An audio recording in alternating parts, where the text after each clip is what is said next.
Hello दोस्तों, welcome to my channel civil service mania में स्निग्धा। आज हम पढ़ने वाले हैं हमारा जो चैप्टर चल रहा था एग्रीकल्चर पेपर 2 का हॉर्टिकल्चर एंड लैंडस्केप गार्डनिंग। इसका ये है चैप्टर 5। मैं बार बार बोल रही हूँ, जो सिलेबस है सिलेबस को आपके सामने रखिए। वहाँ पे चैप्टर वाइज जो एग्रीकल्चर पेपर 2 है मैं पीछे से स्टार्ट कर रही हूँ। चैप्टर 7 ख़त्म हो चुका है, साथ चैप्टर 6 भी ख़त्म हो चुका है और चैप्टर 5 की ये सीरीज़ चल रही है। इसमें हम अभी पढ़ रहे हैं, ये टोटल सिलेबस है, मतलब चैप्टर 5 की टोटल कंटेंट है जो मैं पढ़ाने वाली हूँ। इसमें मेजर फ्रूट में हमने ऑलरेडी मैंगो कवर कर चुके हैं। आज हम पढ़ेंगे बनाना के बारे में। तो देर नहीं करते, चलिए शुरू करते हैं। जिन्होंने अभी तक सब्सक्राइब नहीं किया है और लगता है मेरी चैनल आप लोगों के लिए फ़ायदेमंद होने वाला है, रिलेवेंट होने वाला है एग्जाम के लिए, तो kindly subscribe my channel and share it with your friends who actually need it for their preparations and share भी करो और कमेंट भी करके बताओ अगर आपको कुछ एक्स्ट्रा चाहिए या फिर मेरी वीडियो आपको अच्छी लग रही है। तो चलिए शुरू करते हैं। आज हमारे ये लेक्चर नंबर 2 है जिसमें हम पढ़ेंगे बनाना कल्टीवेशन के बारे में। ठीक है, बनाना तो बहुत सारे लोगों की फेवरेट फ्रूट है, आपको पता है। और इसका जो बॉटनिकल नेम है वो है मुजा पैराडिसिका। इसको पता है, याद रखनी है आपको। और इसकी फैमिली है मुजासी फैमिली। ये second most important fruit crop है India, next to mango. Mango हमारा पहला फ्रूट है। इसको इंडिया की नेशनल फ्रूट कहा जाता है।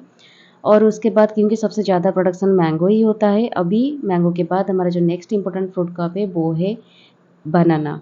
इसका क्रोमोसोम नंबर है 3x इजिकल टू 33, मतलब ये ट्रिप्लर्ड है। ठीक है, ये डिप्लर्ड नहीं है, ट्रिप्लर्ड है। और कल्टिवेटेड बनानास आर सीडलेस। ठीक है, और इसके अंदर सीड नहीं होती, सीड से प्रोपागेशन नहीं होती। और लेकिन जो इसकी वाइल्ड स्पेसिस होती है ये डिप्लॉयड होती है। ठीक है, इसका बहुत सारे नाम इसका दिया गया है, जैसे एप्पल और ट्री ऑफ पैराडाइज भी बोलते हैं, ट्री ऑफ विजडम भी बोलते हैं, कड़पत्र बोलते हैं, प्लांट ऑफ वर्च्यू बोलते हैं। इस तरह से बहुत सारे नेम से इसको जाना जाता है। इसका ओरिजिन है south east Asia region. Okay, उसके बाद अगर हम प्रोडक्शन एंड इम्पोर्टेंस के बारे में बात करें, प्रोडक्शन के बारे में अगर हम बात करें तो इंडिया अकेले ही 26.45% ग्लोबल शेयर कैरी करता है टोटल वर्ल्ड में।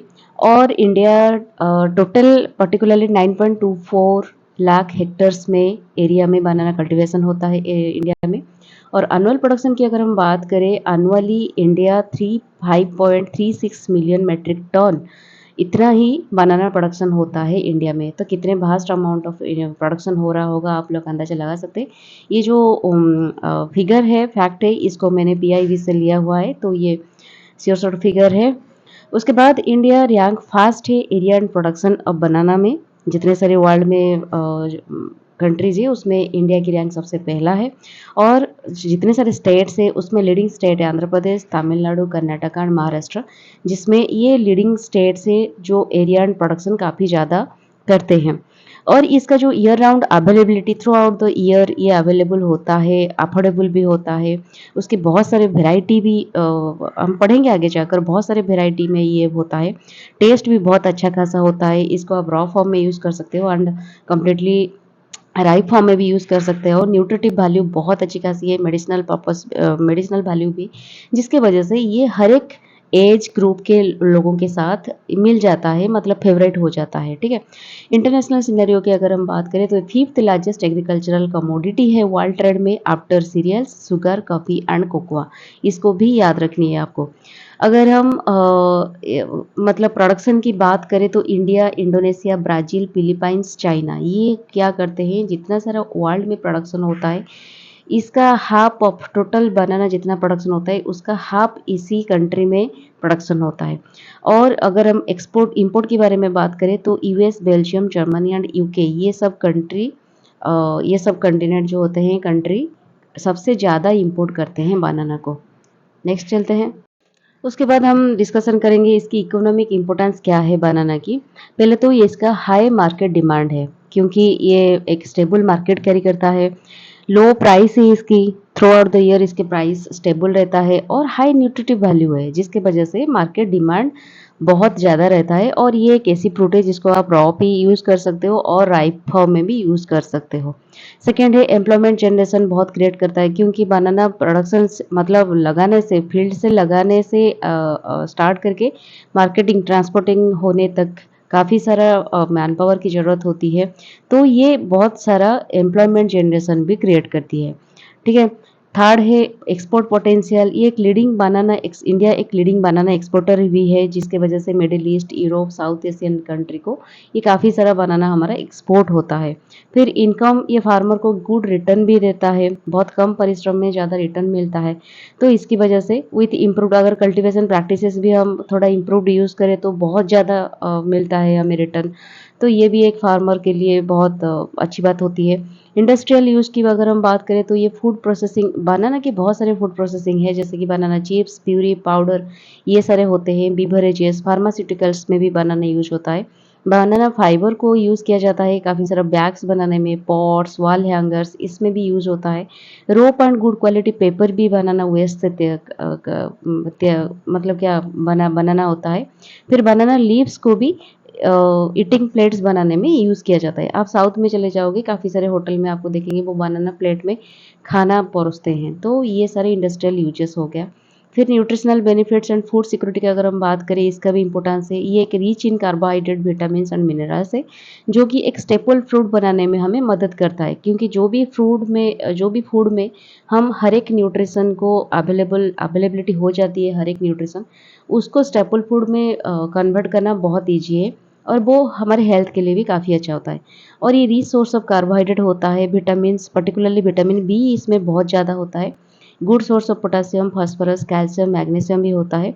ये ईजी टू डाइजेस्ट है and free from fat and cholesterol है। काफ़ी सारा डिजीजेस में भी जैसे ब्लड प्रेशर हो गया, काफ़ी सारा प्रॉब्लम में हम बनाना को भी यूज़ करते हैं। तो मेडिसिनल बेनिफिट्स भी काफ़ी सारा है बनाना को लेकर। और कुछ इकोनॉमिक इम्पोर्टेंस के बारे में हम बात करेंगे। वही मेडिसिनल पर्पजेज़ में हम इसको काफ़ी ज़्यादा यूज़ करते हैं। मैंने जैसे आपको बोला कि ब्लड प्रेशर में, हार्ट प्रॉब्लम में भी इसको यूज़ किया जाता है। Arthritis, ulcer, gastroenteritis and kidney disorders ये सारी चीज़ों में भी बनाना काफ़ी यूज़ होता है। उसकी जो टेंडर स्टेम होता है मतलब बनाना को स्यूडो स्टेम को निकालने के बाद उसके अंदर एक टेंडर स्टेम होता है जो कि व्हिच बियर्स द इन्फ्लोरेसेंस, ठीक है, is extracted by removing the leaf sheath of the harvested pseudo stem and used as vegetable. ठीक है, इसको ना इसके अंदर जो टेंडर स्टेम होता है इसको आप यूज़ कर सकते हो। काफ़ी सारे लोग इसको यूज़ करते हैं एक वेजिटेबल के हिसाब से। और प्लांटेन्स जो रॉ वाला बनाना होता है ये रिच इन स्टार्च होता है and a chemical composition similar to that of potato. तो ये काफ़ी ज़्यादा न्यूट्रिटिव है। बाय प्रोडक्ट की इसके जो बाय प्रोडक्ट होता है वो भी काफ़ी यूटिलाइज्ड होता है जैसे कि बनाना लीव्स, स्टेम्स, फाइबर्स जो कि पैकिंग, हैंडीक्राफ्ट एंड टेक्सटाइल में भी यूज होता है। ठीक है, इतना सारा हो गया इकोनॉमिक इम्पोर्टेंस। फिर हम आएंगे इसकी प्लांट पार्ट के ऊपर और मॉर्फोलॉजी के ऊपर। ठीक है, पहले तो हम देखेंगे सीड।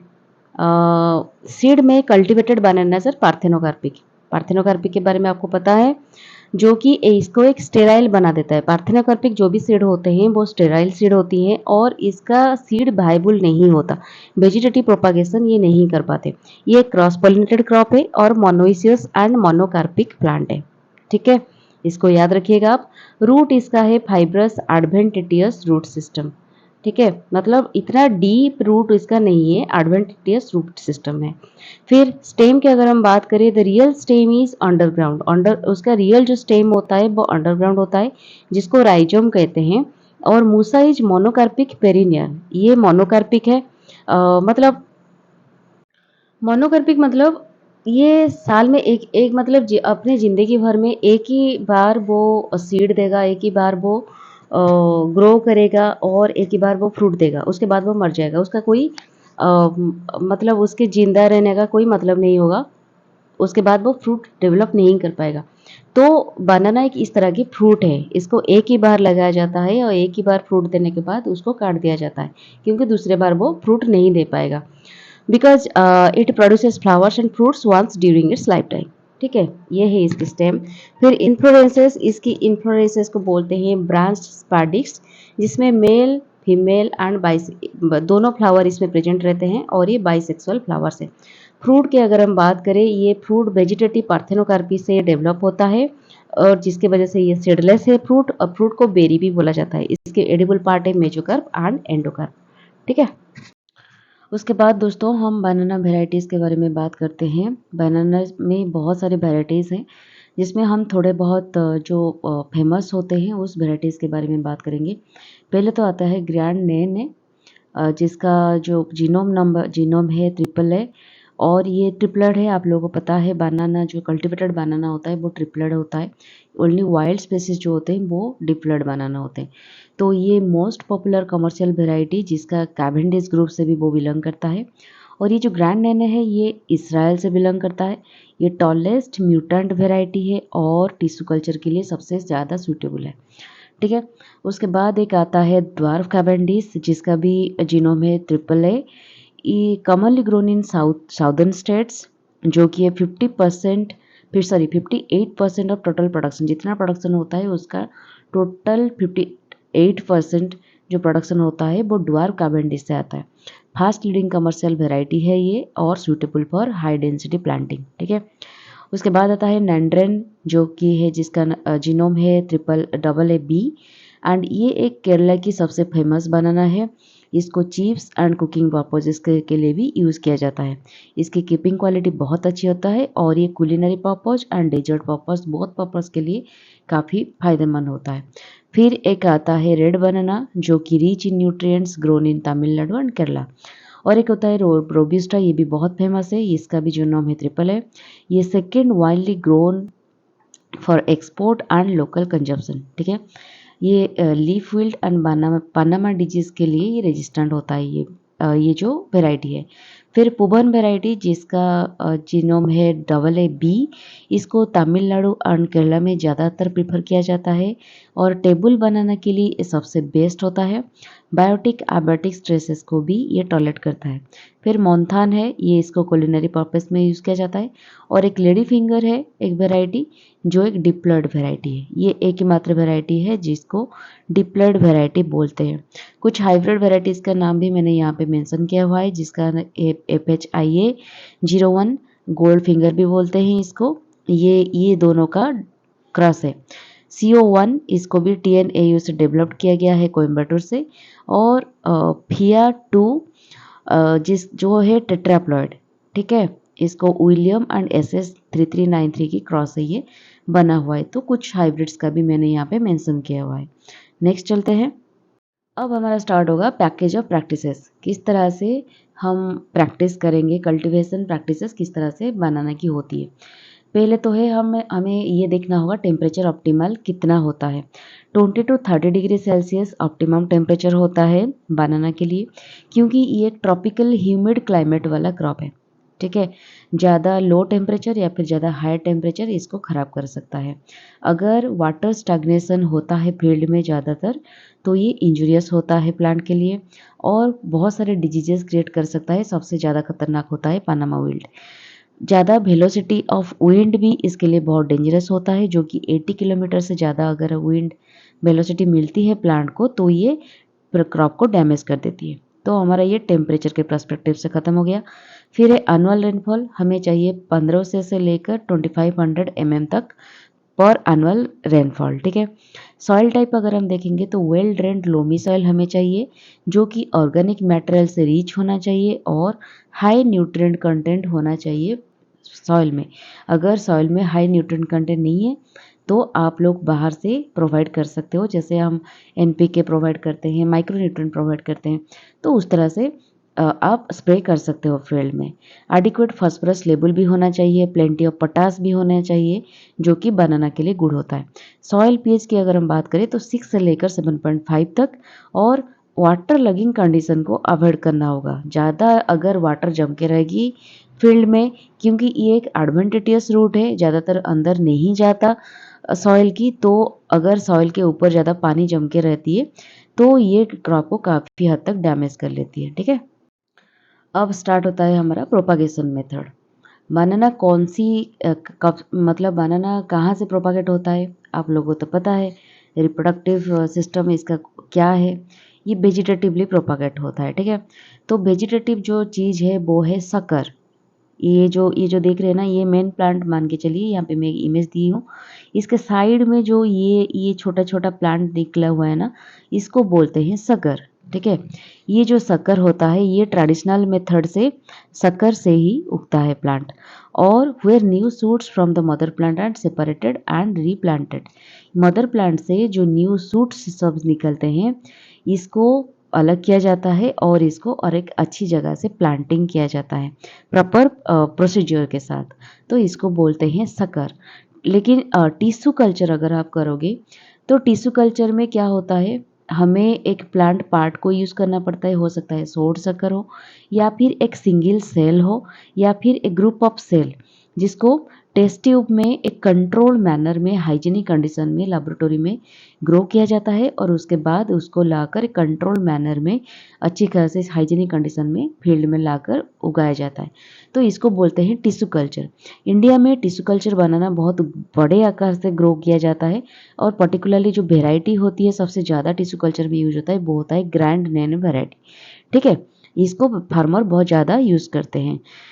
और हमारे इंडिया में आप लोग देखोगे अगर, तो 70% फार्मर्स जो होते हैं वो शक्कर को यूज़ करते हैं, और 30% फार्मर टिश्यू कल्चर के टेक्निक के माध्यम से बनाना को, जो बड़े बड़े बड़े फार्मर होते हैं, बड़े लार्ज स्केल पे एक्सपोर्ट ओरिएंटेड कल्टीवेशन करते हैं, एंड बहुत बड़ी बिजनेस उनका होता है, वो टिश्यू कल्चर को यूज़ करते हैं। और इसके लिए सोड़ शक्कर और उसके साथ एक उसके अंदर होता है जो राइजोम, उस राइजोम एक अच्छी खासी वेल डेवलप्ड राइजोम होना चाहिए, कोनिकल शेप में होना चाहिए या फिर स्फेरिकल शेप में होनी चाहिए, जो कि एक्टिवली ग्रोइंग कोनिकल बॉड, उसमें बॉड भी बहुत अच्छी खासी निकलना चाहिए। इस तरह की जो शक्कर होती है उसको लेकर, और उसकी वेट भी अप्रोक्सीमेटली 450 से 700 ग्राम होनी चाहिए। इसको माना जाता है एक अप्रोप्रिएट प्रोपागेटिंग मटेरियल, मतलब एक अच्छी खासी प्रोपागेटिंग मटेरियल माना जाता है, ठीक है। इसको यूज़ किया जाता है। तो एक दिमाग में ये भी आता है कि अगर सोड शक्कर से बनाना प्लांट उग सकता है, बहुत अच्छी कैसे डेवलप हो सकता है, तो हम ट्रेडिशनल मेथड से ना करके टिश्यू कल्चर क्यों करते हैं। ये एक कॉस्टली भी होता है और काफ़ी मेहनत करना पड़ता है। तो टिश्यू कल्चर के एडवांटेज यही होता है कि ये एक ट्रू टू टाइप होता है कि आप जितने सारे मदर प्लांट डेवलप करोगे, मतलब जो भी प्रोपागेटिंग मटेरियल है, हमें उसे शक्कर से लें या फिर मतलब लेबोरेटरी में जो हम टेस्ट करके बहुत ही हाइजीनिक कंट्रोल मैनर में उसे बनाते हैं, उसके साथ क्या होता है, जितने भी डेवलप्ड होते हैं प्लांट वो एक ट्रू टू टाइप होते हैं। उसमें कोई भी मतलब उसे क्या बोलते हैं, कोई भी मिक्सिंग नहीं होता, कोई भी खराब नहीं होते। हर एक प्लांट बहुत वेल तरीके से डेवलप होता है। फिर और जितने भी प्लांट होते हैं वो पेस्ट एंड डिजीजेस से फ्री होते हैं, जितने भी सीडलिंग्स होते हैं, ठीक है। और यूनिफॉर्म ग्रोथ सब में होती है, यील्ड भी अच्छी खासी यूनिफॉर्म होती है, और इंक्रीज्ड यील्ड होती है। ट्रेडिशनल मेथड में हम जितने भी यील्ड होते हैं इससे कई ज़्यादा हमें टिश्यू कल्चर से मिलता है। और ईयरली मैच्योरिटी भी होती है इसमें क्रॉप की। मैक्सिमम लैंड यूज पॉसिबल हो सकता है in low land holding country like India. India में लो लैंड होल्डिंग मतलब एक इंसान के पास, हमारी पॉपुलेशन इतना ज़्यादा है कि लैंड की अमाउंट धीरे धीरे घटती जा रही है। तो कम लैंड में हमें अगर ज़्यादा प्लांटिंग करके ज़्यादा इनकम करनी है, ज़्यादा यील्ड करनी है, तो tissue culture is the best option, okay. और ये जो टिश्यू कल्चर के माध्यम से हम year round the year planting possible हो सकता है। ट्रेडिशनल मेथड में हमें प्लांटिंग सीजन को ध्यान में रखते हुए काम करना होगा, लेकिन टिश्यू कल्चर में हम कोई भी टाइम में मतलब ईयर की कोई भी टाइम में हम प्लांटिंग कर सकते हैं, ठीक है। 2 successive ratoons are possible in a short duration which minimises cost of cultivation. मतलब no staggered harvesting, 95% to a 98% plant bear bunches, new varieties can be introduced and multiplied in a short duration। इतने सारे advantage होते हैं हमें tissue culture में, तो इसी वजह से टिश्यू कल्चर ज़्यादा यूज़ किया जाता है इंडिया में। उसके बाद देखेंगे जो प्लांटिंग मटेरियल है, सोड शक्कर है, उसको कैसे हम प्रिपेयर करेंगे। पहले तो शक्कर को हम सिलेक्शन करेंगे। एक शक्कर ले लेना है हमें। हमने देखा कि पिछले स्लाइड में किस तरह की हमें शक्कर की ज़रूरत है।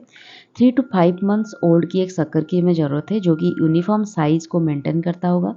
टिश्यू कल्चर के लिए हमें शॉर्ट शक्कर चाहिए जो कि 500 से 1000 ग्राम तक उसकी वेट होनी चाहिए। लेकिन अगर ट्रेडिशनल मेथड में आप कर रहे हो तो थोड़ा कम वेट की शक्कर होगा तो भी चलेगा, ठीक है। तो शक्कर को हमें फिर उसके बाद प्रिपरेशन करनी है। Roots and base of the planting material में बी रिमूव्ड। उसके जो प्लांटिंग मटेरियल होगा उसका रूट्स एंड बेस ये दोनों को हमें निकलना होगा, सिर्फ मिडिल पोर्शन को रोकना होगा। Suckers are dipped in a solution of 0.5% monocrotophos या फिर बेबिस्टिन। ये दोनों को हमें सीडलिंग को हमें ट्रीटमेंट करना है ये दोनों केमिकल से। आप लोग को पता है ये सीड ट्रीटिंग केमिकल है। 0.1% या फिर 0.5% मोनोक्रोटोफॉस प्लांटिंग के बिफोर हमें इसे ट्रीटमेंट करनी होगी। टिश्यू कल्चर प्लांट अगर हम कर रहे हैं तो secondary harden plant should be about 30 centimetre toll. जो प्लांट हम ले रहे हैं शॉर्ट शक्कर का वो 30 सेंटीमीटर टॉल होना चाहिए। 5 सेंटीमीटर गर्थ होना चाहिए उसकी, with at least 5 fully open healthy leaves. जो लीव्स ऐसे ओपन हो रहा है वो एटलीस्ट 5 फुली ओपन लीव्स उसका होना चाहिए and true to type plant होना चाहिए, ठीक है। पीट प्रिपरेशन के लिए मैंने दोनों तरीके से देखा हुआ है। जैसे आप अगर ट्रेडिशनल वे में कर रहे हैं कन्वेंशनल वे में तो 60 इंटू 60 इंटू 60 सेंटीमीटर की पीट होनी चाहिए, ठीक है। अगर आप टिश्यू कल्चर के लिए कर रहे हो तो हमें थोड़ा पीट को कम साइज करना होगा क्योंकि बहुत ज़्यादा हमें मतलब डेंसिटी हमें बहुत ज़्यादा रखनी है, ठीक है। 45 सेंटीमीटर की हमें पीट साइज करनी है। पीट में हमें यूज़ करना है वेल कंपोस्ट FOM, जिसको एक पीट में हमें 10 kg ऑफ FOM देनी है। 250 gram of neem cake and 20 gram of carbofuran दे के हमें उसके बाद प्लांटिंग करनी है, ठीक है। फिर आएगा हमारा लैंड प्रिपरेशन। लैंड प्रिपरेशन में हमें पहले प्लाव करना है। हर एक क्रॉप में आपको देखना है कि हमें अच्छी तरीके से लैंड को 2-3 बार प्लाविंग करना है। प्लाविंग करने से सन एक्सपोज हो जाता होगा। सॉइल में जो भी कीड़े वगैरह होंगी, जो भी इन्फेक्शन होगी वो गायब होगी। सन के किरणों से हीट से आकर वो मर जाएंगी। उसके बाद अच्छी खासी सॉइल सोलराइजेशन हो जाएगी, ठीक है। उसके बाद ऑर्गेनिक मैटर हमें ऐड करनी है जो कि 10 tons of well rotten FOM या फिर कंपोस्ट जो कि लास्ट प्लाविंग में हमें ऐड करना है। उसके बाद हमें पिट डिगिंग करनी है जो कि हमने पढ़ा पिछले स्लाइड में 60 सेंटीमीटर की ट्रेडिशनल वे में या फिर 45 टिश्यू कल्चर में। और उसके बाद उस पिट में 10 to 15 kg हमें FOM देना है या फिर कंपोस्ट और जो भी हमने देखा वो सब कुछ डालना है। उसके बाद हमें प्लांटिंग करनी है। सिंगल शक्कर इज प्लांटेड अपराइट पोजीशन में हमें सिंगल प्लांट शक्कर को प्लांटिंग करना है। Pitt's taken in the centre में पीट के एकदम सेंटर में हमें शक्कर को रखना है और living 5 centimetre pseudostem above soil level के ऊपर स्यूडोस्टेम को 5 सेंटीमीटर एबव तक रखना है हमें, ठीक है। इसी हिसाब से हमें प्लांटिंग करनी है। नेक्स्ट चलते हैं। प्लांटिंग टाइम की अगर हम बात करें तो जून से जुलाई जो कि है मानसून सीजन बारिश के टाइम पे, या फिर अगर विंटर पे आप कर रहे हो प्लांटिंग तो अक्टूबर नवंबर। ये हो गया ट्रेडिशनल वे में। अगर आप टिश्यू कल्चर कर रहे हो तो आपको ये टाइम ध्यान देने की ज़रूरत नहीं है क्योंकि टिश्यू कल्चर में आप कोई भी year through out the year, क्योंकि वहाँ पे कंट्रोल्ड एनवायरनमेंट होती है, कंट्रोल टेम्परेचर, हाइजीनिक कंडीशन, हर एक चीज़ कंट्रोल मैनर में होती है। तो आपको ये ध्यान में देखना ज़रूरत नहीं है कि कौन सी ईयर में टाइमिंग में आपको करना है। और फिर स्पेसिंग की अगर हम बात करें तो ट्रेडिशनल वेराइटीज़ के लिए हमें 1.8 इंटू 1.8 मीटर की ध्यान में रखना है। और हाई डेंसिटी कल्टीवेशन अगर कर रहे हैं तो 2 मीटर इंटू 2 मीटर की डेंसिटी हमें देखनी है। हाई डेंसिटी प्लांटिंग अगर आप कर रहे हो तो ये ईल्ड को इम्प्रूव करता है पर हेक्टर जो कि है 4000 टू 5000 प्लांट्स पर हेक्टर। उसके बाद आता है हमारा प्लांटिंग सिस्टम, ठीक है। प्लांटिंग सिस्टम किस तरह की होनी चाहिए। पहले तो 4 तरह की प्लांटिंग सिस्टम बनाना में होती है। पहला है सिंगल रो सिस्टम जिसमें distance within row is close. और रो मतलब ये देखिए ये हो गया हमारा कलम और ये डिस्टेंस को बोलते हैं रो। ठीक है। ये रो टू रो जो डिस्टेंस होती है क्लोज होती है, between distance within row is close, between row is wide. ठीक है। तो ये इसका मतलब ये है कि ये जो डिस्टेंस है ये डिस्टेंस थोड़ा वाइड होता है, लेकिन इस कॉलम में जो ये रो के बिटवीन मतलब रो के विद इन रो इस रो में अगर आप दे रहे हो तो ये थोड़ा पास होता है, लेकिन जो बिटवीन रोइज ये हो गया wide. This system allows good aeration of plant canopy. Plant की जो ब्रांचिंग होती है ये थोड़ा गुड उसमें वेंटिलेशन आए, इस वजह से इसको यूज़ किया जाता है। और रिड्यूसिंग फंगल डिजीज सिवियरिटी, ये फंगल डिजीज को भी रोकता है। In this less number of trees occupied in the field and yield will automatically reduced. इसमें क्या होता है, less number of plant accommodate होता है, जिसके वजह से यील्ड भी रिड्यूस हो जाता है। तो ये एक डिसएडवांटेज इसका है। पेयर रो सिस्टम, इसमें क्या होता है, distance between two line is 0.9 to 1.2। दो लाइन के भीतर वाला जो डिस्टेंस है ये इतना डिस्टेंस मेंटेन होता है। बट प्लांट टू प्लांट, अगर प्लांट टू प्लांट आप डिस्टेंस देखोगे तो 1.2 टू 2 मीटर की डिस्टेंस रहती है। ठीक है। Due to this spacing intercultural operation can be carried out easily and cost of drip irrigation is decreased. Drip irrigation अगर आप कर रहे हो तो इसका कॉस्ट भी डिक्रीज हो जाता है और इंटरकल्चरल ऑपरेशन भी बहुत इजी हो जाता है। उसके बाद हम देखेंगे स्क्वायर सिस्टम। स्क्वायर सिस्टम में आप इस तरह से जो स्क्वायर सिस्टम होती है, ठीक है, यहाँ पे एक पौधा होता है, यहाँ पे एक प्लांट होती है, यहाँ पे एक होती है और यहाँ पे एक होती है। ये मोस्ट कॉमन यूज होता है। Trees planted at corners of the square, ठीक है, जैसे मैंने आपको बताया यहाँ पे। फिर in this system trees are planted on each corner of the square whatever may be the planting distance. Central place between four trees may be advantageously used to raise short-lived filler trees। ये जो जगह यहाँ पे बच जाती है, यहाँ पे आप कुछ फिलर ट्रीज भी लगा सकते हो। इसमें इंटरक्रॉपिंग परमिट होता है and cultivation in two direction में आप कल्टीवेट कर सकते हो। और लास्टली जो यूज होता है वो है ट्रायंगुलर सिस्टम। इस तरह की सिस्टम होता है ट्रायंगल शेप में, ठीक है। बेस्ट फॉर टिश्यू कल्चर के लिए ये ट्रायंगुलर सिस्टम यूज होता है। इसमें अडल्ट स्पेसिंग होती है between rows was 1.5 metre and plant to plant was 1.8 metre in the row. ठीक है। उसके बाद सिस्टम ऑफ प्लांटिंग के बाद हम पढ़ेंगे मेथड ऑफ प्लांटिंग। क्या क्या मेथड यूज होता है। पहले तो पिट मेथड के बारे में हमने पढ़ा और इसी वजह से मैंने इसको डिटेल में डिस्कशन नहीं कर रही हूँ, क्योंकि पिट वगैरह हमें खोदना पड़ता है जिस साइज़ के हिसाब से हमने पढ़ा हुआ है। उसके बाद उसमें FIM और नेसेसरी जो भी हमें मिक्सचर केमिकल वगैरह डाल के उसमें प्लांट को डालना है। और ये पर्टिकुलरली होता है ड्वार्फ कैवेंडिश, रस्थाली, रोब्यूस्टा, पुबन, कर्पूरवली बनाना, ये सारी चीज़ों में, ये सारे बनाना की वैरायटी में पिट मेथड यूज होता है। लेकिन ये बहुत लेबरियस एंड एक्सपेंसिव होता है, क्योंकि हर एक शक्कर के लिए हर एक बहुत सारे पीट्स हमें खोदने पड़ते हैं, तो ये काफ़ी लेबरियस होता है और ये आजकल के ज़माने में भी काफ़ी पॉपुलर नहीं है। ठीक है। और जो दूसरा मेथड है वो है फ्यूरो मेथड। फ्यूरो मेथड आपको पता है कि एक फ्यूरो हमें खुद मतलब एक लाइन पे हम ट्रैक्टर यूज़ कर सकते हैं या फिर कोई भी मशीन यूज़ करके हम फ्यूरो बना देते हैं और उसमें हम हमारे 30 टू 40 सेंटीमीटर फ्यूरो हम बना देते हैं और उसमें और एक क्रीज बनती है फ्यूरो के साथ साथ। अगर ये फ्यूरो हो गया तो इसके साइड में ये क्रीज बन जाएगी, ये क्रीज बन जाएगी। ठीक है। तो हमें इस फ्यूरो में डाल देना है हमारा शक्कर और जो भी हमें नेसेसरी वगैरह सॉयल हो गया, FIM हो गया या फिर केमिकल्स हो गया, इसमें डाल लेना है और उसके बाद इसमें प्लांटिंग कर लेना है। और इसमें एक डिसएडवांटेज ये होता है कि इसमें एडिंग अप हमें टाइम टू टाइम करना होता है to cover the exposed rhizome को एक्सपोज ना हो पाए ज़्यादा, इसी वजह से हमें इसको time to time earthing up करना पड़ेगा। लेकिन पिट मेथड में वो एडवांटेजेस है यहाँ पे, क्योंकि पिट में ऑलरेडी हम राइजोम को डाल चुके हैं बहुत अच्छे तरीके से, तो यहाँ पे एडिंग अप की हमें बार बार की ज़रूरत नहीं पड़ती है। ठीक है। नेक्स्ट आता है ट्रेंच प्लांटिंग मेथड। और थर्ड जो मेथड है वो है ट्रेंच मेथड। और ट्रेंच मेथड में हमें ज़्यादा डिटेल्स में जाने की ज़रूरत नहीं है, बस आप याद रखिए वेटलैंड कल्टीवेशन में जो कावेरी डेल्टा में होती है, पर्टिकुलरली तमिलनाडु में इसको यूज़ किया जाता है।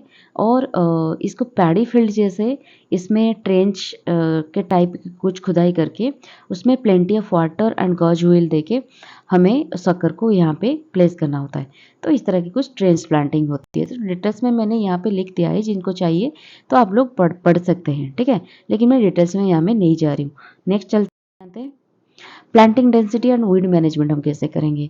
देखिए ये वीडियो थोड़ा लेंथी हो रहा है क्योंकि बहुत सारी चीज़ें कवर करनी पड़ी मुझे, तो लेकिन मैं ये इंश्योर कर सकती हूँ आप एक बार इस वीडियो को देख लोगे ना तो आपको और कोई रिसोर्सेज ढूंढने की ज़रूरत नहीं होगी। सब कुछ यहाँ पे डिटेल्स में दिया हुआ है। जिनको पीडीएफ की ज़रूरत है तो नीचे दिया गया डिस्क्रिप्शन बॉक्स में मेरी लिंक है टेलीग्राम चैनल की, वहाँ पे जाकर सब्सक्राइब कर लीजिए। और वहाँ पे मैं जो भी यहाँ पे पढ़ाती हूँ उसकी वहाँ पे पीडीएफ में दे देती हूँ, तो वहाँ पे आप डाउनलोड कर सकते हो। फिर planting density, number of suckers per plant was more in wider spacing, ठीक है, compare to that of closer spacing. Closer spacing जब वाइडर स्पेसिंग होती है number of suckers per plant ज़्यादा होते हैं, ठीक है। अगर क्लोज स्पेसिंग हो गया तो सकर थोड़े कम हो जाएंगे। Weed growth, under high density planting में वीड ग्रोथ को मिनिमाइज किया जाता है एंड इंटरक्रॉप ऑल्सो इम्प्रूव्ड। अगर ज़्यादा डेंसिटी प्लांटिंग हुआ तो वहाँ पे वीड ग्रोथ भी कम हो जाता है। एंड सॉइल फर्टिलिटी भी the soil fertility beside suppressing weed growth. तो यहाँ पे इंटरक्रॉपिंग भी बहुत अच्छी खासी आप कर सकते हो। अगर वीड ग्रोथ हो गई तो आप ग्लाइफोसेट भी यूज़ कर सकते हो, जैसे planting at 2 litre per hectare is carried out to keep the plantation weed free. 4 to 5 weeding आपको करनी होगी बनाना हार्वेस्टिंग तक, ठीक है। तो दोस्तों इसके बाद हमारा आता है न्यूट्रिएंट मैनेजमेंट। देखिए मैंने यहाँ पे बहुत ही डिटेल्स में न्यूट्रिएंट को किस तरह से अप्लाई करना है इसके बारे में डिटेल्स में दिया हुआ है। लेकिन मुझे नहीं लगता इतने डिटेल्स में आप लोगों को एग्जाम के लिए चाहिए। फिर भी मैंने डालते डालते डाल दिया, जिनको चाहिए वो लोग पढ़ सकते हैं आगे। लेकिन बस इतना ही चाहिए कि 10 kg FIM और 200 to 250 gram nitrogen, 60 to 70 gram phosphorus and 300 gram potash पर प्लांट, इतना चाहिए बेसिक रिक्वायरमेंट हमारे बनाना कल्टीवेशन के लिए। बाकी डिफरेंट स्प्लिट डोजेस चाहिए डिफरेंट टाइमिंग में, कितने कितने प्लांट डेज आफ्टर प्लांटिंग में कितना चाहिए, सब कुछ इसके बारे में डिटेल्स यहाँ पे लिखा हुआ है, आप लोग पढ़ सकते हैं। और पीडीएफ में मैं भी दे दूंगी ये सबको, जिनको डिटेल्स में चाहिए वो लोग पढ़ सकते हैं। फिर फास्फोरस और पोटासियम की भी कुछ मैंने दिया हुआ है कि एसिडिक सॉइल में किस तरह की यूज़ होता है। और आप पोटासियम की भी, फास्फोरस पोटासियम किस तरह की आप यूज़ कर सकते हैं। और अगर प्लांटेन को भी पर्टिकुलरली पोटास एक सबसे ज़्यादा ज़रूरत है प्लांटेन को then other group of cultivars. और म्यूरेट ऑफ पोटास जो होती है वो एक बेस्ट सोर्स होती है इस चीज़ के लिए, ठीक है। इसके बारे में और जितना डिटेल्स में आप यहाँ पे आपको ज़रूरत है तो आप यहाँ पे पढ़ सकते हो। फिर हम थोड़ा एडवांस न्यूट्रिशन टेक्निक और फर्टिगेशन के बारे में तो आपको पता है कि इरिगेशन वाटर में हम जब जो फर्टिलाइज़र को डाल देते हैं उसको बोलते हैं फर्टिगेशन, ठीक है। और ये फर्टिगेशन इसी वजह से जरूरी है क्योंकि ये न्यूट्रिएंट लॉसेस को अवॉइड करता है फ्रॉम कॉन्वेंशनल फर्टिलाइजर्स, ठीक है। हम जो कॉन्वेंशनल फर्टिलाइजर को स्प्रे करते हैं उसमें कभी कभार क्या होता है, हीट में लॉस हो जाता है या फिर विंड की वजह से लॉस हो जाता है। लेकिन आप पानी के साथ मिला के फर्टिगेशन जो इरिगेशन पानी में मिला के अगर दे रहे हो तो ये चांसेस काफ़ी कम हो जाता है लॉस की चांसेस, ठीक है। तो इसी बारे में ये यहाँ पे लिखा हुआ है। और ये 25 to 30% इंक्रीज इन यील्ड भी होती है ये यहाँ पे फर्टिगेशन पे, तो इसको आप याद कर सकते हो। माइक्रो न्यूट्रिएंट की अगर हम बात करें तो combined foliar application of zinc sulphate और ferrous sulphate, copper sulphate, S3BO3 boron को भी आप अप्लाई कर सकते हो एट 3-5-7 मंथ्स आफ्टर प्लांटिंग, जो कि यील्ड को और बनाना की क्वालिटी को इंक्रीज कर सकती है। ग्रोथ रेगुलेटर तो मस्ट देना है आपको अगर आप कमर्शियल कल्टीवेशन कर रहे हो। तो बॉन्चेस की इम्प्रूवमेंट के लिए आप 2,4-D को यूज़ कर सकते हो एट 25 ppm में, और may be spread after the last hand has open. जो बनाना बंचेस की जो लास्ट हैंड होता है वो ओपन होने के बाद ये आप स्प्रे कर सकते हो। This also help to remove the seeds in certain varieties, ठीक है। ये सीड जो भी छोटे छोटे सीड होते हैं उसको भी रिमूव करने में ये हेल्प करता है। स्प्रेइंग विथ सीसीसी भी आप स्प्रे कर सकते हो at 4th-6 month after planting and Plantozyme इसको भी 2 ml/लीटर 6th and 8th month after planting, जो कि ईल्ड को इम्प्रूव करेगी। और ये भी थोड़ा बहुत कुछ ग्रोथ हार्मोन है जिसको आप यूज़ कर सकते हो बनाना की ईल्ड इम्प्रूवमेशन के लिए। फिर आता है इरिगेशन एंड वाटर मैनेजमेंट कैसे करना है। बनाना एक सकुलेंट क्रॉप है, एवरग्रीन क्रॉप है एंड सैलो रूटेड क्रॉप, मतलब एडवेंटेटियस रूट सिस्टम है उसकी, ठीक है, टैप रूट सिस्टम नहीं है। सो ये लार्ज क्वांटिटी ऑफ वाटर भी नीड करता है 1800 से 2000 लेके। तो ड्रिप इरिगेशन सबसे ज़्यादा बेहतर होता है, जो कि जो quantity water losses, heavy water losses को भी अवॉइड करता है। मल्चिंग टेक्नोलॉजी के द्वारा भी आप ड्रिप इरिगेशन सिस्टम और मल्चिंग टेक्नोलॉजी दोनों को अगर कंबाइन करते हो तो वाटर एफिशिएंसी काफ़ी हद तक बढ़ जाती है। ये 58% तक वाटर को सेव करता है और यील्ड को भी 23 से 32 तक भी यील्ड को इंक्रीज कर लेता है, ठीक है। विंटर प्रोटेक्शन हम कैसे करेंगे। विंटर मंथ में टेम्परेचर अगर 10 डिग्री सेल्सियस से बिलो जा रहा है तो प्लांट की ग्रोथ अफेक्ट हो सकता है। अंडर सच सर्कमस्टांसिस हमें क्या करना है, इरिगेशन नाइट में प्रोवाइड करना है और smoking is to be done by inducing fire, ठीक है। ये सारी चीज़ों को हमें ध्यान में देना है। फिर इंटरकल्चरल ऑपरेशन के बारे में हम बात करेंगे। ये सबसे ज़्यादा जरूरी होते हैं बनाना कल्टीवेशन के लिए। पहला है हैरोइंग, ठीक है। पहला है हैरोइंग। तो हैरोइंग क्या होता है, ये एक अर्थिंग ऑफ टाइप ऑफ चीज़ें होती है जिसमें आपको सॉइल को लूज करना होता है। एवरी 3 to 4 months आपको अर्थिंग अप करनी है और जो शक्कर के चारों तरफ, जो प्लांट के चारों तरफ सॉइल है, इसको भी थोड़ा अर्थिंग अप करके सॉइल को 10 to 12 इंच ऊपर उठाना ही है, ठीक है। इसमें क्या होता है कि it helps protect plants from wind damage से प्लांट को प्रोटेक्ट करता है and production losses to some extent, और ये सारी चीज़ों को भी ये डैमेज से रोकता है। हैरोइंग करने से भी सॉइल थोड़ा लूज होता है, सॉइल में न्यूट्रिएंट भी ज़्यादा घुस सकता है अंदर, तो ये काफ़ी अच्छा होता है। उसके बाद डी सकरिंग मतलब प्लांट के चारों तरफ छोटे छोटे, मदर प्लांट के चारों तरफ छोटे छोटे बेबी सकर्स बन जाते हैं। तो इस शक्कर को हमें टाइम टू टाइम रिमूव करना होता है, क्योंकि ये जो शक्कर होते हैं ये एक वक्त पे जाकर मदर प्लांट के साथ न्यूट्रिशन, वाटर और डिफरेंट केमिकल के लिए, न्यूट्रिएंट के लिए वो कम्पीट कर सकते हैं। तो इस कम्पिटिटिवनेस को घटाने के लिए हमें 7 to 8 मंथ में रेगुलर बेसिस में हमें स्मॉल शक्कर को डी सकरिंग करना है, उखाड़ के फेंकना है। प्रॉपिंग मतलब एक वक्त में क्या होता है, बनाना प्लांट में जो बंचेस आती है वो बंचेस इतना हेवी हो जाती है, कभी कभी गिर जाती है, नचेत क्या होती है, वो जो ब्रांचेस होती है उसको तोड़ देती है। तो हमें इस चीज़ों को अवॉइड करने के लिए सॉरी, हमें यहाँ पे दोनों बाम्बू को के भरोसे यहाँ पे उसको सपोर्ट देनी है। तो सॉइल में अगर दोनों बाम्बू यहाँ पे डाल के हमें इस बंचेस को सपोर्ट देनी है ताकि ये बंचेस अच्छी तरीके से डेवलप कर पाए। इसे बोलते हैं प्रॉपिंग। ये सारे जो टेक्निकल टर्म है इसको थोड़ा याद रखिएगा, ठीक है। रिमूवल ऑफ मेल बर्ड्स, हमें जो फ्लावर है उसमें जो उसे बोलते हैं, मेल बर्ड को रिमूवल अगर करते हैं उनको बोलते हैं डी नेवलिंग। इस प्रोसेस को याद रखिए, जो कि फ्रूट डेवलपमेंट में एक अहम हिस्सा निभाती है और बंच वेट को भी ये इंक्रीज करती है, ठीक है। उसके बाद आता है बंच प्रोटेक्शन। हमें बंच को कैसे प्रोटेक्ट करें। बंच मतलब वो जो बनाना का यहाँ पे जो बनाना का बंच होता है, इसको हम कैसे प्रोटेक्ट करेंगे। Covering the bunch using dried leaves. Dried leaves से हमें बंच को कवर करना है। ये इकोनॉमिकल होता है और इसको जो डायरेक्ट सनलाइट होती है उससे डायरेक्ट एक्सपोजर को ये बचाता है, हम अगर उसको बंच को कवर करते हैं। एंड ये क्वालिटी ऑफ फ्रूट को भी मेंटेन करता है। लेकिन हमें ये ध्यान में रखना है, रेनी सीजन में हमें बंच को कवर नहीं करना है, लेकिन क्योंकि अगर हम करेंगे तो काफ़ी हद तक काफ़ी सारे डिजीजेस और पेस्ट भी यहाँ पे लग सकते हैं, लगने के चांसेस होते हैं। मल्चिंग मल्चिंग हम क्या करेंगे, व्हीट स्ट्रॉ या फिर बनाना स्ट्रॉ से हमें मल्च की ज़रूरत पड़ेगी। 12.5 kg पर प्लांट हमें मल्चिंग की ज़रूरत है बनाना ऑर्चर्ड को। और जिसके मल्चिंग करने से क्या होती है, बंच वेट बढ़ती है और सॉइल की जो मॉइस्चर होती है वो कंजर्वेशन होती है। ठीक है। और इंटरक्रॉपिंग, उसके बाद हम इंटरक्रॉपिंग को भी कर सकते हैं। देखिए, बनाना क्रॉप एक सुपरफिशियल, उसके जो रूट सिस्टम है वो सुपरफिशियल है और इजीली अगर आप और कोई डीप रूटेड प्लांट वहाँ पे इंटरक्रॉप कर रहे हो तो ये उसकी रूट को डैमेज कर सकती है। ठीक है, बनाना की रूट को। तो इस चीज़ को हमें ध्यान में रखना होगा। इसी वजह से इंटरक्रॉपिंग इतना डिजायरेबल नहीं है।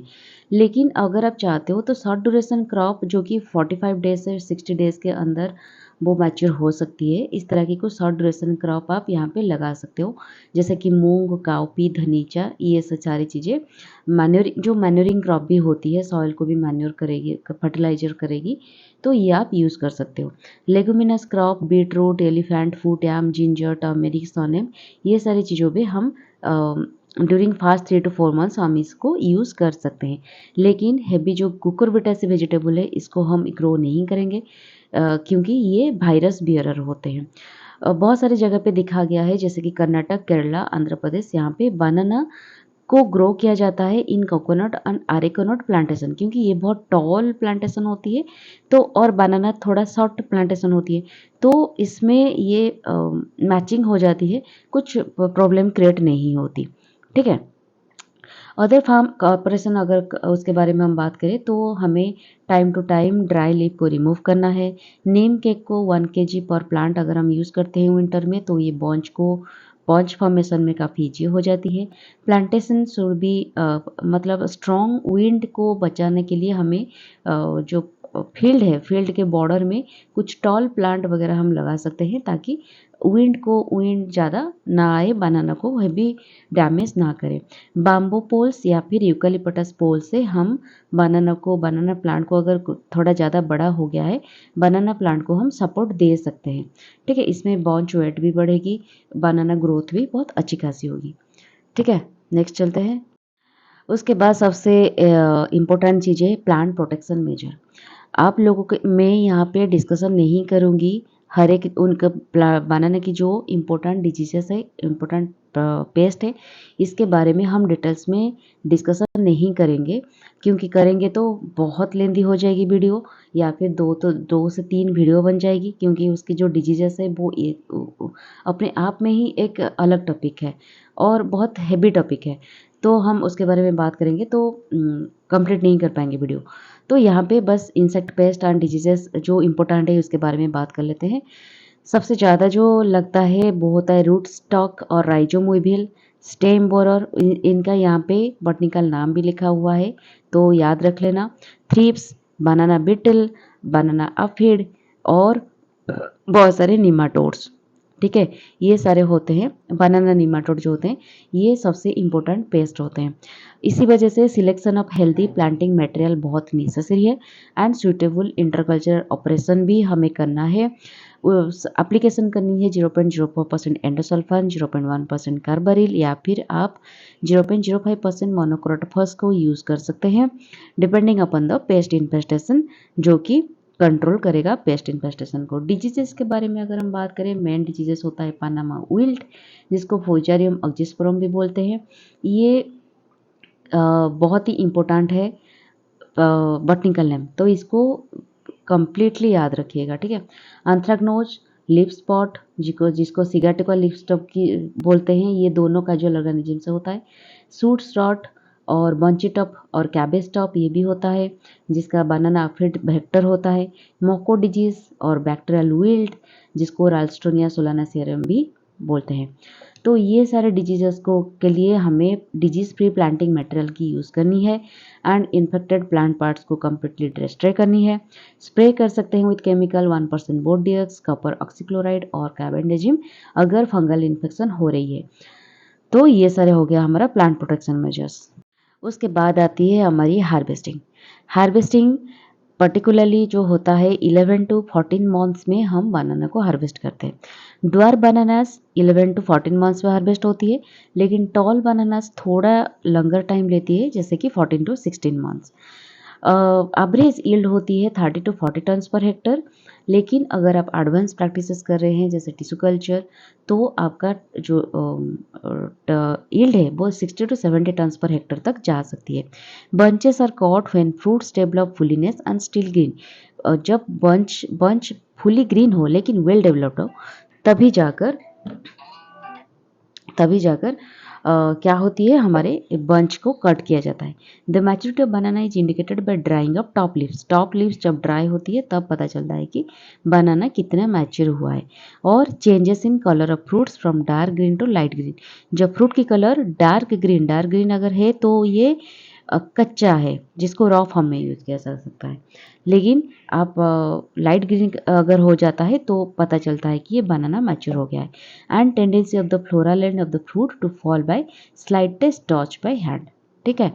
Maximum yield is achieved with dwarf Cavendish variety which has the highest bunch weight. इसको भी आप याद रख सकते हो। ठीक है। तो हैंडलिंग के बाद हार्वेस्टिंग के बाद सबसे इम्पोर्टेंट स्टेप आती है पोस्ट हार्वेस्ट मैनेजमेंट। क्योंकि बनाना को अगर आप पोस्ट हार्वेस्ट मैनेजमेंट नहीं करोगे, बनाना एक ऐसी फ्रूट है, वो बहुत डेलिकेट फ्रूट है। अगर आप ठीक से मैनेज नहीं करोगे तो एकदम ख़राब हो जाती है। ठीक है। तो डी हैंडलिंग करना बहुत ज़रूरी है। डी हैंडलिंग मतलब आप बंचेस में जो काटोगे, जो बनाना को हमें शार्प कट करना है सही तरीके से, तो उसको बोलते हैं dehandling. With banana knife के साथ हमें एक स्मूथ कट देना है, as close as possible to the stem. Stem जो बंच से स्टेम अटैच होना चाहिए और बहुत ही क्लोज कट हमें देनी चाहिए। उसके बाद स्टोइंग मतलब हम बनाना को किस तरह से रखते हैं। जो इसका जो क्राउन होता है उसको रो में हमें अरेंज करना है with cut ends of the pedicel upward, जिसको स्टोइंग बोलते हैं।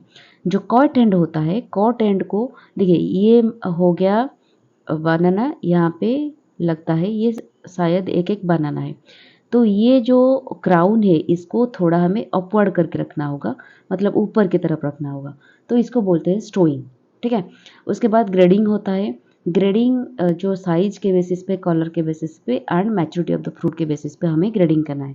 उसके बाद आता है स्टोरेज। हमें ग्रीन मैच्योर बनानास को 3 वीक तक स्टोर करना है इन एथिलीन फ्री एयर, या फिर 6 वीक्स तक हम कंट्रोल कर सकते हैं विथ कंट्रोल्ड एटमॉस्फेयर। उसके बाद हमें पैकिंग भी करना है ट्रांसपोर्टेशन के लिए। Arrangement of fruit boxes has to be horizontal in 2 rows. Horizontal में हमें उसे रखना है।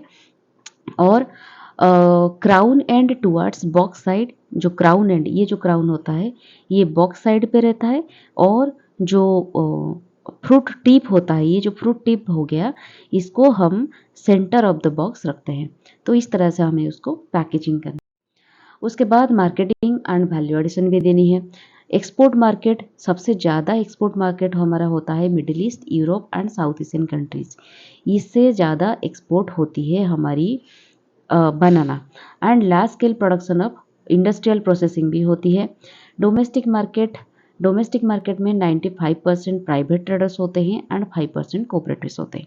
सेवरल मीडिएटरीज जैसे कि होलसेलर हो गया, कमीशन एजेंट्स, ये सब इन्वॉल्व होते हैं फ्रूट मार्केटिंग के लिए।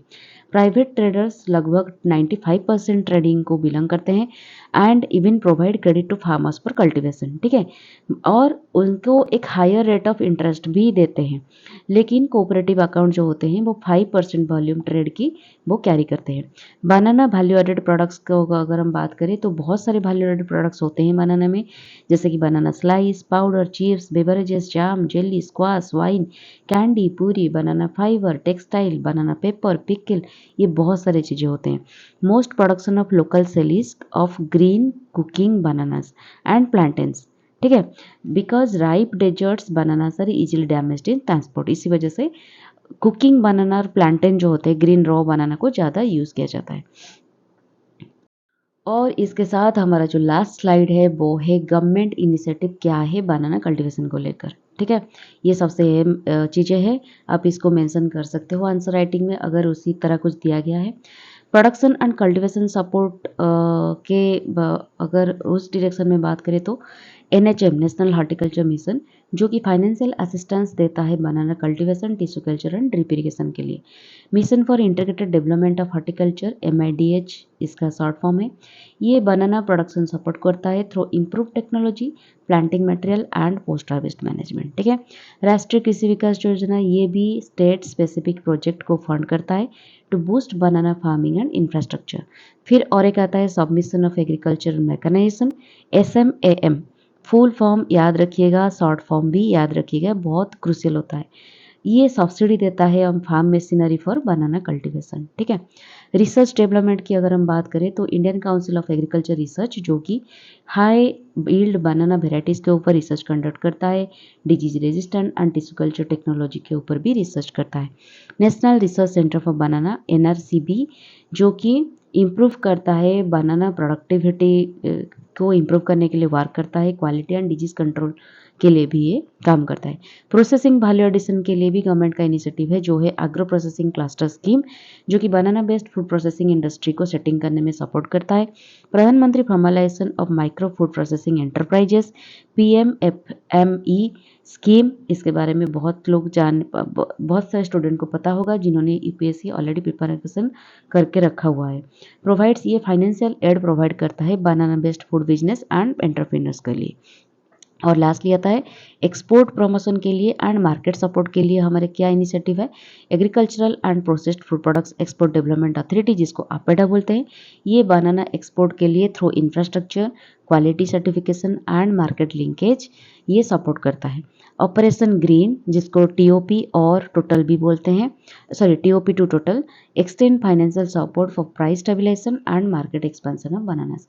ये था हमारा बनाना कल्टीवेशन, बहुत ही लेंदी हो गया इसलिए सॉरी, लेकिन ये वीडियो देखने के बाद मुझे ज़रूर बताना आपका जो बनाना कल्टीवेशन का सर्च था नेट में ये फुलफिल हुआ कि नहीं, आप लोग के एग्जाम के पर्सपेक्टिव से ये रिलेवेंट था कि नहीं, मुझे ज़रूर कमेंट बॉक्स में बताना। तो आज के लिए इतना ही, नेक्स्ट वीडियो में हम नेक्स्ट मेजर फ्रूट को लेकर आएंगे जो होगा ऑरेंज। तो stay tuned with my channel for the next video. टाटा, बाय बाय, टेक केयर।